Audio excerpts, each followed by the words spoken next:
Um dia para Deus é como se fosse 1000 anos. E 1000 anos para Deus é como se fosse um dia. É a mesma forma, se a gente olhar aqui. Já são 8h15. Mas se Jesus quiser parar o relógio, ele para. Se Jesus quiser adiantar um pouquinho, ele adianta. Porque tem bênçãos para chegar em nossas mãos. Não é preciso olhar pela hora, olhar pelo dia de hoje, e sim pela necessidade que tu tem vivo.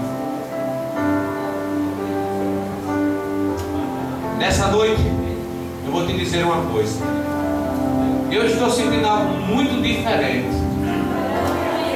Se você pudesse ligar um pouquinho no céu, não que eu esteja dizendo que você esteja desligado, entenda bem o recado que eu vou te dar. Porque aqui nós compomos a igreja apostólica, nós também temos falha. Nós não estamos aqui para puxar a orelha de ninguém. Nós estamos aqui para fazer a diferença. Eu vou te dar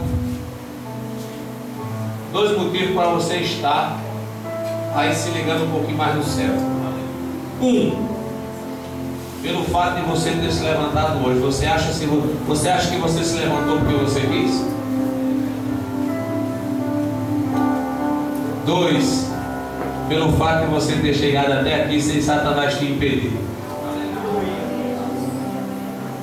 Essa hora eu vou pedir a você que você, por sua cabeça, pegue na mão da pessoa que está do seu lado aí, faça uma corrente. Você vai orar junto conosco, intercedendo. Agora preste bem atenção. Não peça nada que você pode comprar. Não peça nada que você pode conseguir através de alguém. Não peça nada que seja fácil. Não. Peça a Deus essa hora aquilo que você acha impossível. Impossível. Nessa hora eu vou interceder pela sua família, interceder por você, interceder por aquela pessoa que você queria que estivesse aqui no estado. Porque eu vou te dizer uma coisa: se depender da minha fé, antes de eu ir embora, a pessoa que tu quer, ela vai entrar por essas portas. Agora depende da tua também, amém? Vou interceder junto comigo, junto com nossos pastores, junto com os diáconos, junto com as diaconisas, certo? E eu vou fazer um pedido especial essa noite. Se você não souber orar, baixe sua cabeça. E tem um hino que eu e a pastora Fadeira estamos ensaiando para cantar amanhã no encerramento da campanha, que fala que Deus, ele não suporta ver uma lágrima de um crente. Aleluia. E eu vou te dizer, amado, eu estou todo arrepiado aqui, ó, porque eu tiro por mim. Eu vou começar a orar, porque senão eu vou chorar. Mas não vou chorar de tristeza não, viu? Satanás, ele pensou que ia parar o Moré. Quanto mais ele mexe no cachimbo de abelha, mais Jesus me usa. Vamos orar? Se segura aí, viu, meu irmão?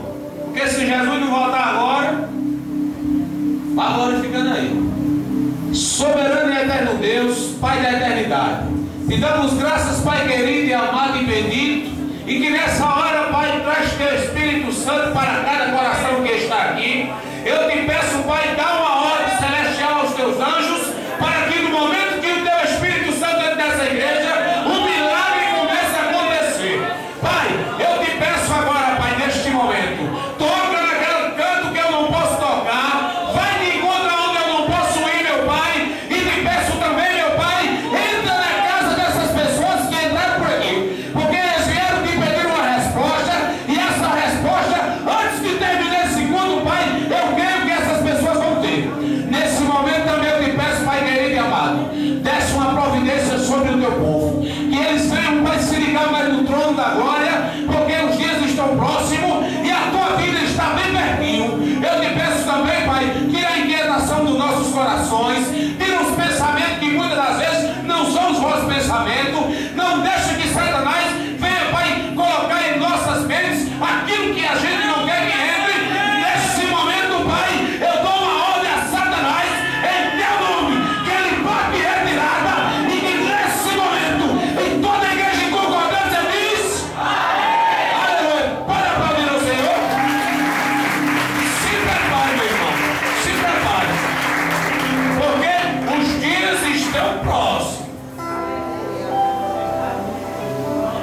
os acontecimentos vêm dizendo tudo que Jesus está bem pertinho de voltar.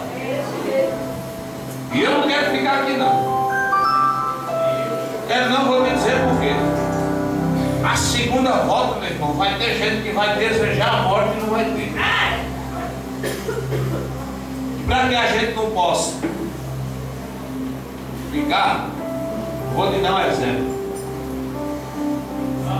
Quando alguém se sentar, meu irmão, em uma roda e te chamar para falar de Jesus, vai lá. Agora, quando se sentar numa roda, se for para falar de ministério de fulano, de ministério de ciclano, chega lá pertinho dele e diz: amado, não é tempo mais para brincadeira, não é tempo mais para meninice, não é tempo de estar apontando a igreja de seu ninguém. Porque eu vou te dar um conselho de pastor, de amigo, de pai e de irmão.